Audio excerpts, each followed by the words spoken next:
Bem-vindos ao Papo Sinjap, o podcast que traz as vozes e histórias dos trabalhadores da Justiça do Estado. Os feministas e tudo mais, mas não tinha. E eu também vi que, apesar da mulher estar nesse protagonismo, né, tinham do... Papo Sinjap conversa com Adriana Valdez Lima, nascida no dia 9 de junho de 1981, na cidade das Mangueiras, gente. A metrópole da Amazônia, Belém do Pará.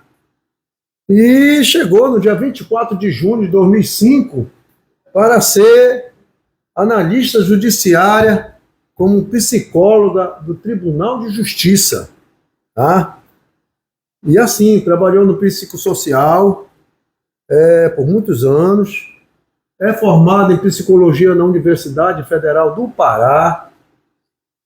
Também hoje trabalha na violência doméstica e tem 2 mestrados, um de avaliação psicológica e outro de psicologia jurídica. Especialização. Gente, mês de março, empoderamento feminino, e eu tenho muito que conversar com a Adriana Valdez Lima. Tá? Conte a sua história e vamos falar sobre empoderamento feminino. Esse mês nós trouxemos todas as mulheres aguerridas das nossas causas. Passou por aqui a nossa amiga Rosane Malafaia, a Sônia Ribeiro, a Edna Carla, a Emília Chaves. Você agora é entrevistada. Eu gostaria que você falasse sobre essa questão que está diminuindo, mas tem muito ainda a avançar. Empoderamento feminino. Pode falar. Bom, primeiramente é um prazer estar aqui, né? Já fui precedida por mulheres maravilhosas, que são pessoas que eu admiro muito, que trabalham aqui no nosso Tribunal de Justiça, fazem um trabalho excelente, são pessoas maravilhosas. E é uma honra estar aqui também, compondo esse mês da mulher.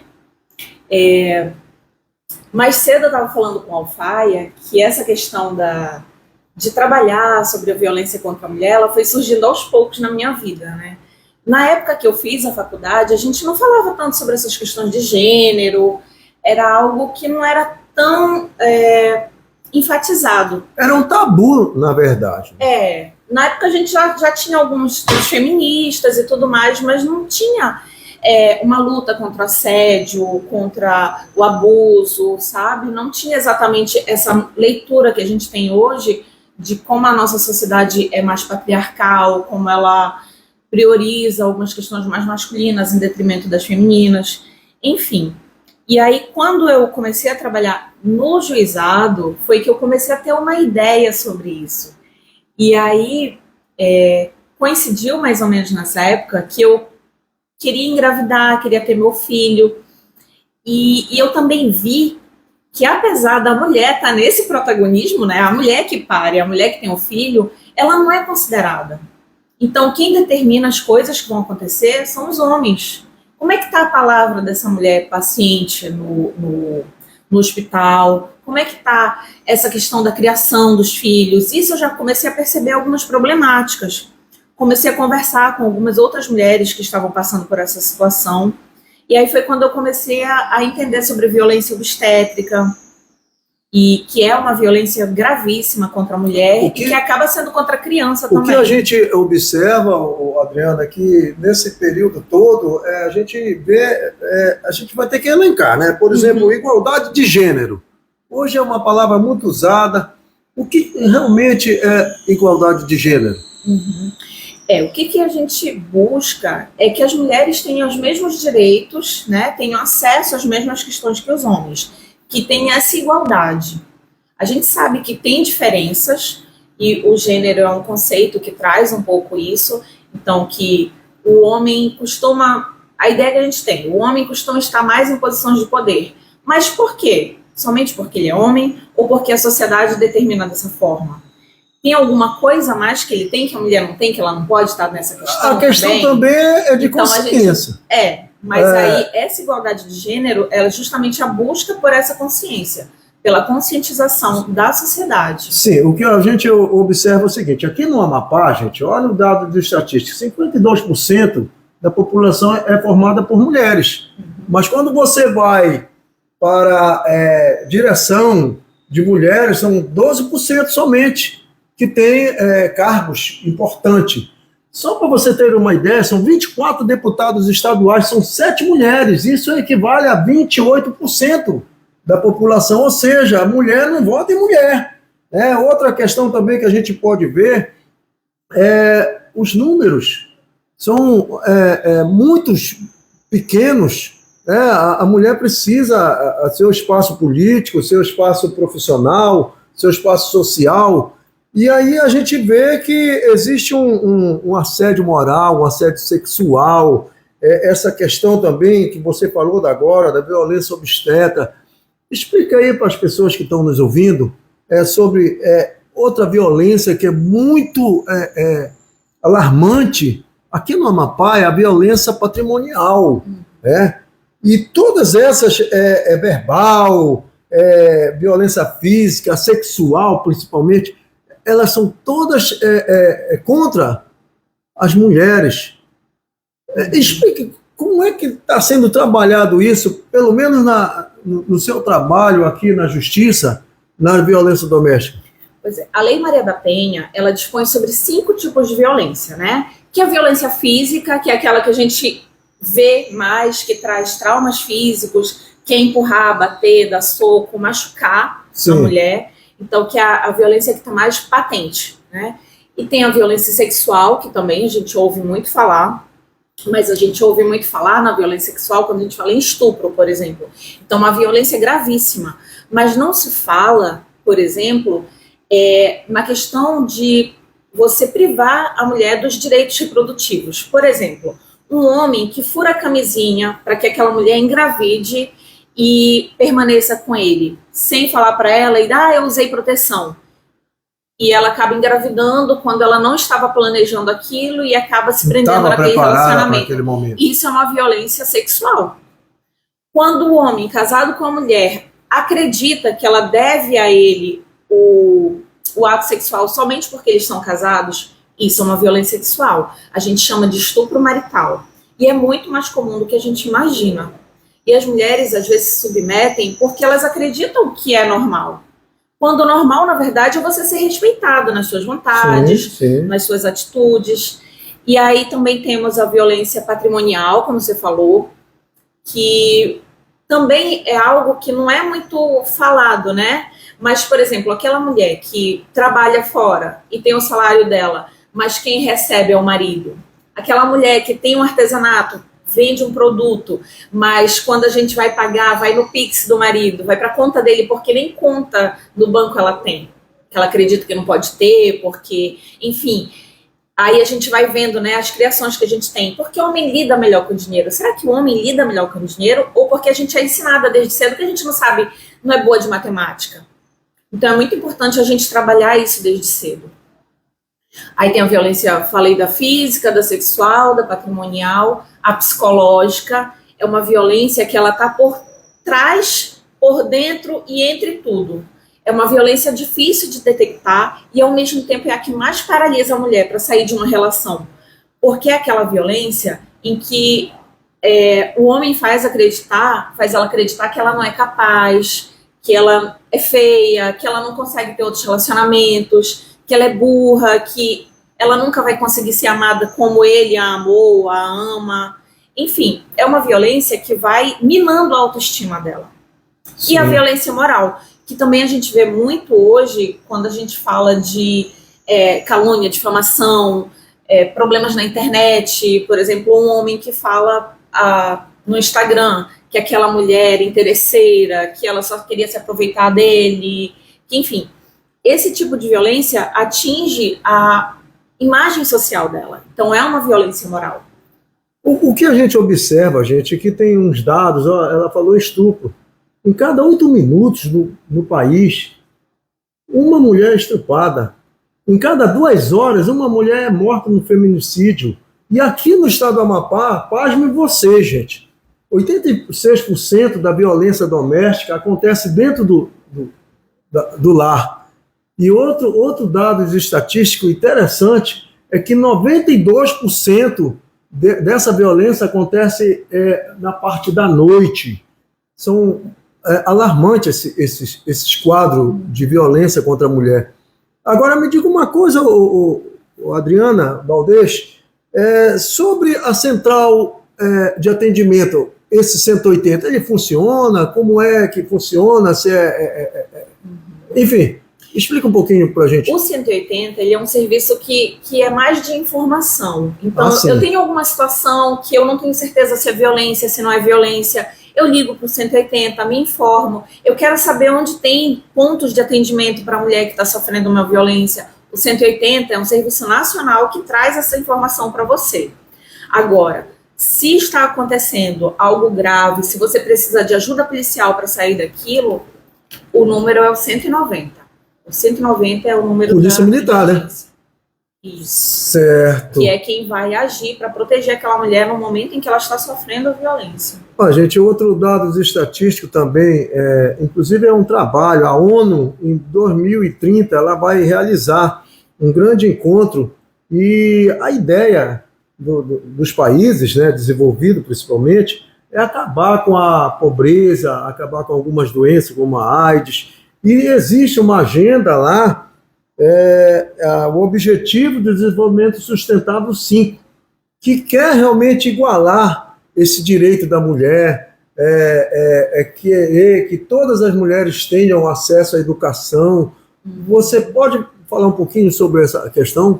É interessante que os Objetivos de Desenvolvimento Sustentável, sim, eles têm aqueles grandes objetivos assim que são quase utópicos, né? Acabar com a desigualdade, com o machismo, mas dentro deles você vai ver que eles vão elencando o que a gente pode fazer efetivamente para que isso aconteça. Então a educação é um ponto muito importante para isso. Você estabelecer leis que protejam a mulher, que garantam os direitos dela também é muito importante. Você garantir as cotas, você falou mais cedo sobre a política. É importante a mulher ter cotas na política? Sim, mas também é importante a gente trabalhar para que as mulheres votem em mulheres, mas votem em mulheres que sejam preparadas para defender os nossos direitos.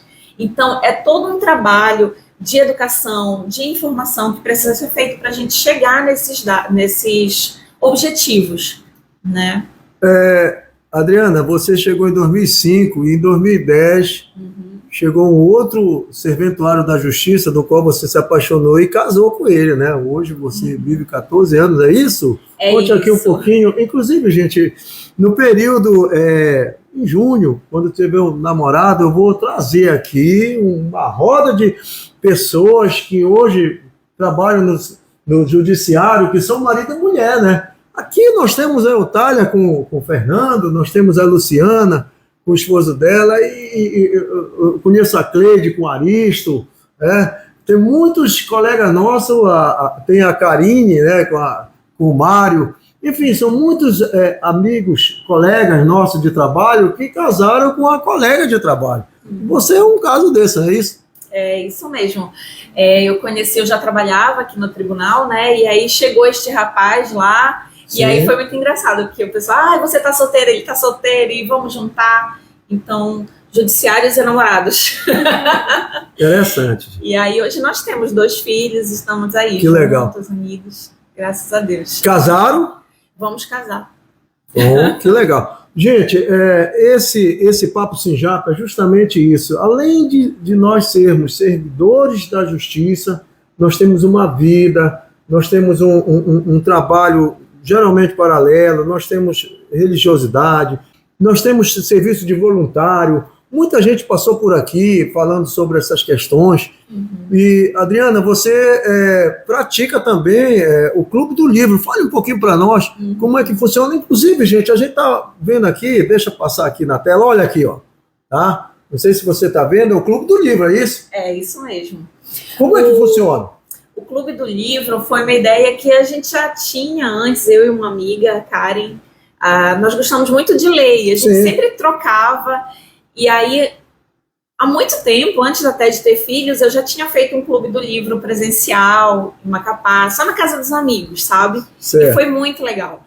E aí, quando veio a pandemia, eu entrei em uns clubes do livro virtuais. E é interessante você discutir online, mas a gente sentia falta de reunir aqui em Macapá pessoas que tivessem interesses pela leitura. No presencial, né? E aí agora em abril a gente vai fazer 1 ano. Todo mês a gente se encontra para falar sobre um livro, e aí esse livro é escolhido pelos participantes. O pessoal que está nos assistindo pode se enfileirar, né, nesse clube? Olha, nós temos um Instagram, que é o Café com Livro AP, e aí basta ir lá, acessar, conhecer um pouquinho como funciona, falar com a gente pelo direct, e aí a gente vai informar direitinho como é que funciona. É um clube gratuito, nós pensamos na leitura mais como um lazer, como um hobby, como um ato, claro que sempre é de reflexão, mas algo leve, algo que vai acrescentar para a nossa vida. Sim, vocês...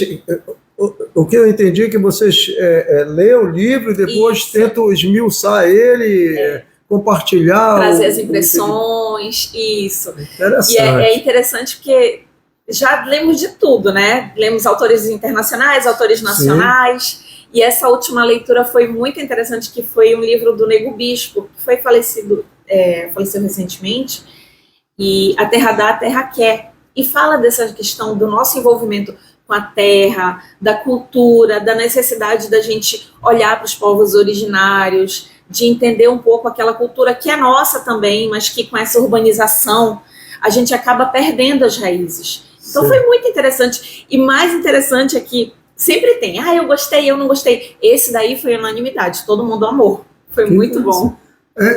Adriana Valdez, vamos voltar de novo para o empoderamento feminino, essa questão que hoje, infelizmente, não se resolveu de forma respeitosa, de formas que a justiça tem, inclusive, umas campanhas que é o sinal vermelho, não, é paz em casa. Houve agora, recentemente, uma operação Átria, né, que foi justamente para proteger as mulheres. Eu estava vendo no Fantástico a importunação sexual, né, que dá cadeia de 1 a 5 anos. E tem um outro também que a gente ouve muito falar, né, a questão da perseguição, stalking. É isso mesmo? Fale um pouquinho para nós sabermos sobre isso. A semana, só organizando um pouquinho, a Semana da Justiça Paz em Casa, ela é promovida pelo Judiciário Brasileiro. Então, 3 vezes no ano, o Judiciário de todo o Brasil, ele promove uma semana intensiva em que se fala sobre violência doméstica, em que se intensificam audiências, em que a gente trabalha com a sociedade para conscientizar, para informar, para falar sobre violência. Até lembrei agora, tem a agência Patrícia Galvão, que faz pesquisa sobre a violência contra a mulher no Brasil. Recentemente, eles lançaram um dado que diz que quase 30% das mulheres não sabem direito o que é a Maria da Penha. E quando a gente vai na população, conversa com as pessoas que a gente atende, ou quando vai na escola falar sobre isso, a gente vê que as pessoas têm uma ideia, a Lei Maria da Penha é para prender homem.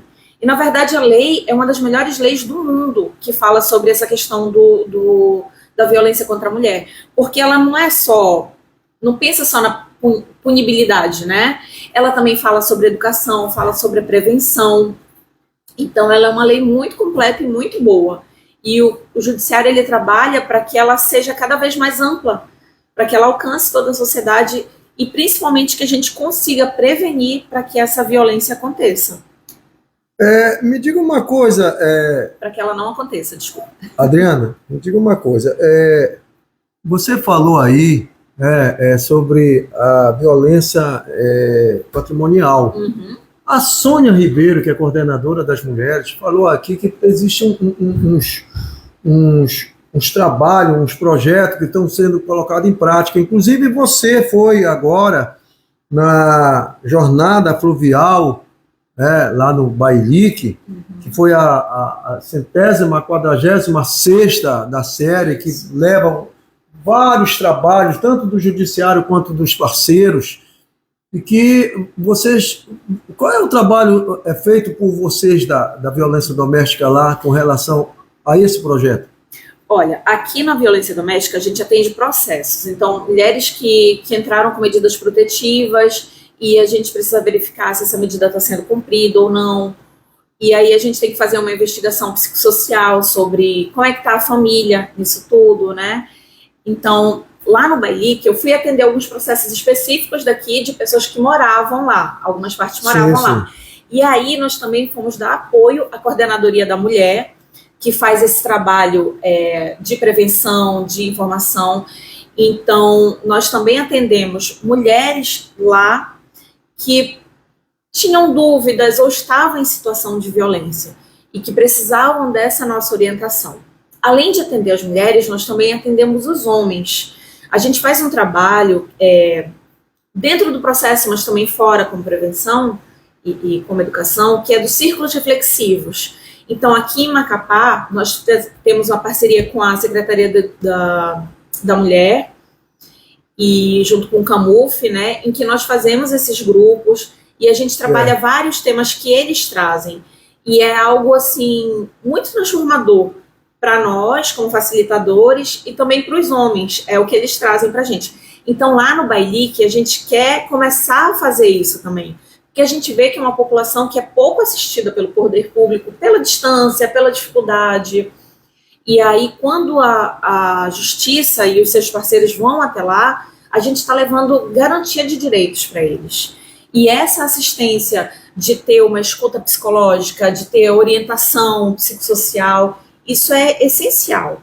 Porque a gente está olhando para eles como cidadãos que eles são, que merecem e que precisam desse atendimento. Só para vocês terem uma ideia, gente, o Bailique fica praticamente 12 horas. 12 horas de viagem, né? E existe lá problema de água, problema de terra caída. Tem muitos problemas e o patriarcado lá é muito presente, é isso? É isso. Lá tem algumas iniciativas muito interessantes de cooperativismo, de formação de associações. Tem o projeto Pracaxi, né? Que elas tiram o óleo do Pracaxi. Isso, óleo de andiroba também. É uma associação de mulheres lá do Limão do Curuá. Inclusive, eles estão trazendo os produtos deles para vender aqui no Museu Sacaca. Sim. E são produtos maravilhosos, maravilhosos. É um trabalho incrível que ajuda nesse crescimento, nessa autonomia, na independência das mulheres. Ao mesmo tempo, a gente vê que, apesar delas estarem lá na linha de frente, catando o pracaxi, produzindo, fazendo a extração, elas estão na cadeia da produção. Sim. Quando você vai, com algumas, né, pagar por aquele serviço, elas não têm uma conta corrente própria. Aquilo que você falou, né? Geralmente é o marido ou outra pessoa. Ou é o pai. E aí, pode ser possível que isso seja ok? Sim.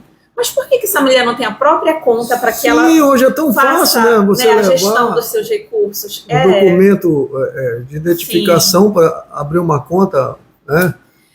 A Sônia tem vários projetos para lá, projetos assim maravilhosos. E um deles é de falar sobre educação financeira, em que a gente vai abordar esse ponto.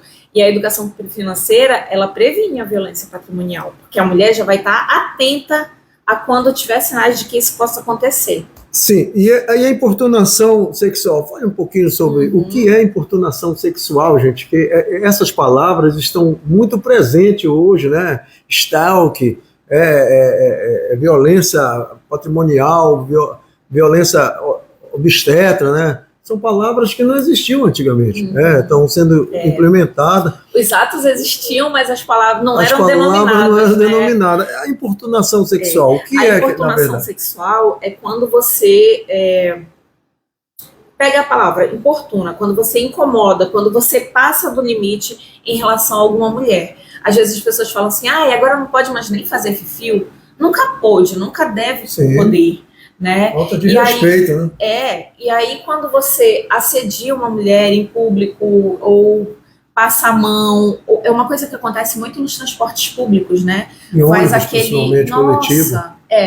Elevadores, como a gente viu no Fantástico, né? A menina sendo importunada lá pelo empresário, né? Infelizmente. Pois é. E em festas, e E aí se coloca, mas ela estava assim, ela estava assado. Mas ela estava exercendo o direito dela de ir e vir. Ela tem o direito de não ser incomodada, de não ser assediada, de não sofrer essa violência. E aí que bom hoje que a gente tem uma lei específica para que se fale disso. Porque até um tempo atrás, se acontecesse, não ia dar em nada. E olha, gente, isso dá cadeia de 1 a 5 anos. Né? Uhum. Tendo prova, tendo testemunha, isso como se diz, é crime. Sim.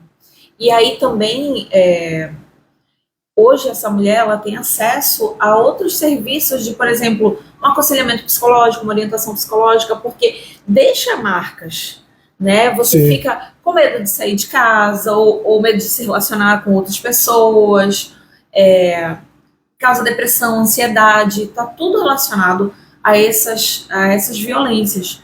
Então hoje na rede você tem acesso a isso. O Não é Não é uma campanha que é muito divulgada na questão do carnaval, por exemplo. Então, a mulher está ali se divertindo e alguém vem e se aproxima. Não. E você tem que entender que não é não. Sim. Né? Infelizmente, a nossa própria cultura formou a gente para dizer assim, ela está só se fazendo de difícil. Não. Ela está dizendo que não quer. Obrigado. E aí, então, a campanha é justamente para fazer essa conscientização e esclarecer que as mulheres devem ser respeitadas em suas palavras, né? Devem ser ouvidas. Adriana Valdez, você, no triênio 2021-2023, você foi convidada pela nossa amiga, nossa presidente Anne Marques, para fazer parte da diretoria como comunicadora, né? Diretora de comunicação. E agora você foi convidada pela Eutália, no triênio 2021-2026, 2024-2026, desculpa. E eu pergunto, por que você veio para o sindicato? Me fale a vontade de você participar do sindicato. É justamente isso. Eu acho que como psicóloga, como pessoa, como cidadã, como serventuária, eu preciso estar nessas linhas de frente, de entender o que está acontecendo, de contribuir com os meus colegas para que nossos direitos sejam garantidos, para que sejam respeitados. Inclusive, hoje os sindicatos, eles falam muito da questão de assédio moral. O que é o sindicato? Ele vai garantir os direitos do trabalhador, né? Vai fazer o trabalhador ser ouvido. E um psicólogo, ele deve estar sempre participando disso. Eu acho muito importante. Então, quando inicialmente a Anne me convidou, eu fiquei, será que eu vou conseguir contribuir de alguma forma? E a Anne é essa pessoa que estimula as mulheres a participarem, a estarem presentes. Então, eu aceitei de bom grado. Aí veio a pandemia, não conseguimos fazer tantos trabalhos, mas foi um aprendizado muito importante e que quando a Eutália convidou, eu quis continuar, porque eu vejo até como um dever nosso de estar participando desse fronte político e ajudando a garantir nossos direitos. Gente, só para a informação dos senhores, de vocês, são 13 mulheres nessa nova diretoria, viu, gente? É mulher que não acaba mais. E assim, cada vez mais, esse empoderamento feminino, a gente está se esforçando aqui no sindicato para que aconteça. Nós já fizemos uma assembleia, fizemos a nossa pauta de reivindicação, mandamos para a gestão do tribunal, nós já reunimos e fizemos um orçamento para ter uma programação, para ter todo uma definição, uma organização financeira. E, gente, a gente já tem aqui, fizemos uma parceria com a Master Clean, tá? Aqui, ó, nós estamos levando até vocês esse cartão, esse clube de vantagem, tá, gente? E também nós estamos com a primeira corrida de rua, tá, que vai ser no dia 18 de agosto, no 32º aniversário do nosso sindicato, tá, gente? Você está convidado, vá se preparando, tem muito tempo aí, viu? A premiação vai ser de R$1.000 para o primeiro lugar, e assim 500, 300, 200 e 100, né? E assim, a gente convida vocês e nós temos uma novidade agora, no dia 7 de abril, é a Manhã Alegre do Sinjap. O que é isso? Eu vou já mostrar aqui para vocês que nós estamos também fazendo, a partir das 8h30 às 12 horas, lá no Clube Sinjap, que era a antiga sede campestre da CESUSAP, uma programação para as crianças e adolescentes do nosso sindicalizado, tá, gente? Uma manhã cheia de brincadeira, aventura, será uma oportunidade de ter novos amigos, viver aventuras incríveis, criar memórias inesquecíveis, enfim, gente. Nós estamos convidando todos, tá? Já na rede social aí, tá? Você pode ficar depois para utilizar aquele espaço de lazer, né? Até às 18 horas, pode levar a sua comida para lá, o seu churrasco. As inscrições estão sendo feitas pela rede social, tá, gente? A gente conta aí, é outra programação. Adriana Baldez, como você falou, você está no sindicato, você faz parte desse novo objetivo da gente avançar cada vez mais. Essa ideia o objetivo do sindicato, que renovou novamente, e eu queria que você deixasse suas considerações finais desse papo legal, descontraído. Você veio também tirar muitas dúvidas e dizer, gente, que o lugar de mulher é onde ela quer, tá? Suas considerações finais. É isso mesmo. Eu queria lembrar, agora que você falou da corrida do sindicato, que nós do CIJAP também estamos apoiando uma corrida da mulher. Sim, que vai no dia acontecer 30. dia 30, né? Sim. No sábado. Então, quem puder participar, colaborar, é só entrar também nas redes para verificar a corrida da mulher, que nós estamos apoiando como sindicato. E essas programações são muito importantes para nos integrarmos enquanto sindicatos e também para integrar a nossa família, né? Essa manhã alegre das crianças vai ser fantástico. Mas também toda a família está convidada. E quero deixar claro que as nossas portas estão abertas aqui do sindicato. Como eu falei, eu como psicólogo acho importante estar aqui nesse local e como referência para os colegas que queiram algum tipo de apoio. Nós estamos fazendo campanhas contra o assédio, estamos elaborando um projeto que seja mais legal para apoiar nossos sindicalizados, nossos serventuários nessa questão. Então, caso alguém tenha uma dúvida, caso alguém queira alguma orientação, basta nos procurar. Nós estamos aqui para atendê-los. Obrigado, minha amiga. Você Obrigada. Vai ser convidada novamente e show! Obrigada. Chegamos ao fim do nosso Papo Sinjap. O diálogo não termina aqui. Continua nos corredores da Justiça. Se curtiu, compartilhe para ampliarmos essa conversa entre os trabalhadores da Justiça do Estado do Amapá. Até o próximo episódio